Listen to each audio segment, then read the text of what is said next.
Hey guys, I'm so excited to finally be back with another video. I know it took so long for me to finally upload. I was actually on vacation, so I was backed up with a lot of other content I had to upload on other platforms. But I'm back, and coincidentally enough, today I'm actually filming the set that I had in my previous video. This nail set I think was about 3 weeks to a month old. I cannot remember. I wanted to also apologize in advance because I wasn't able to film like the best angles for this set. Y'all, I'm gonna get better at my angles when I get a little bit more used to filming for YouTube. My client here today, she had a client as well, so I literally had to zoom past this set, and I think I completed this in about an hour and some change, or like 2 hours. I did pretty good. I had to, but for me to rush, I wasn't able to check and look at the my camera and really see like my views and everything. So if you see my glasses, or if you see in the end when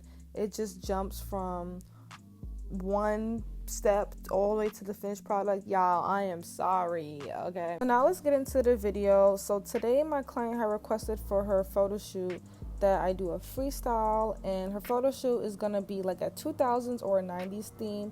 Let me know what y'all think, if it's 2000s or 90s, because honestly I don't really know the difference, I'm not gonna lie. So as you can see here, I'm using my diamond bits of choice to go ahead and just prep the cuticle area, make sure her retention is going to be great. This is definitely key to having really good retention. Other than the application process, prep is so important, especially for fill-ins. You want to make sure you get all of the lifting off. Good thing we didn't really have a lot of lifting this time. You want to make sure that you take off all the lifting during the fill-in process, or during that current set that your client is going to be walking around with. They have a high possibility of those nails lifting or just popping completely off. As you can see, what I'm currently doing right now is adding acrylic on the sides of the nails to bring the shape back.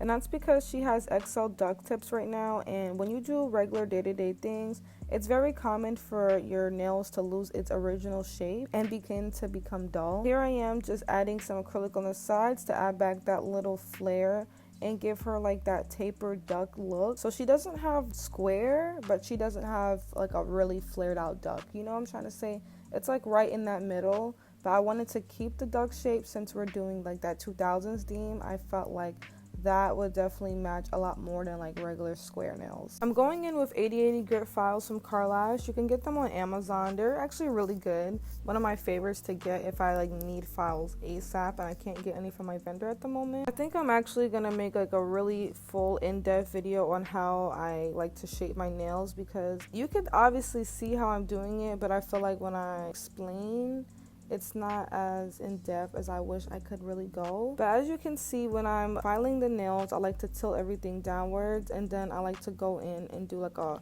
final filing and shaping with the nail drill, because it could get a lot more that the nail file can't get, especially like under the nails, like how I'm doing right now with the pinky. It just allows me to really make sure that the whole side is completely crisp and there's no dents, there's nothing going on underneath the nails. For those wondering, I got my drill for the low from my vendor. They gave it to me for vendor price, and I'm so grateful for it because this girl lasts me. And it's such a great drill, especially with the really slim handpiece. I feel like compared to like my old Makartt drill or my AirC drill, a lot of other drills that I've seen on Amazon as well, the handpiece is pretty thick, and it used to cause my hand to cramp up while I was doing nails. Now I could go like a full whole day while doing nails and my hand won't be cramping up. The drill bit I'm using is also a favorite as well. It's a fine grit 5-in-1 piece from Pana, and it's so good. Now I'm going in with my airbrush, which everything's going to be in a link in the description, guys, for y'all. But I'm using my airbrush and some white polish from Makartt, and I'm just going ahead and ombreing the nails together. This is so much faster and easier than going ahead and telling my client to remove her set and encapsulate and do a full acrylic ombre. This is a great alternative, and it still looks really pretty and great in the end. Now I'm using Makartt blooming gel and also D&D polishes to create these very pretty, really simple flowers for the 90s design.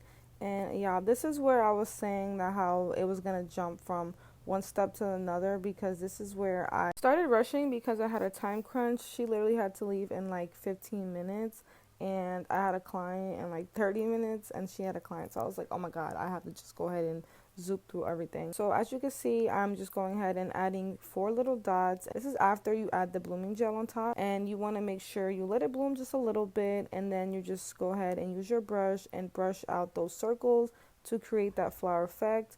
You let it bloom just a little bit more up to your liking, and then you go ahead and cure the nail. I'm using a handheld lamp just so I could flash cure and go through every single finger. This is how they came out, y'all. I really love this set. I really wish I could have did a full throughout tutorial, but here's how they came out. Let me know in the comments, and I will talk to y'all later. Bye.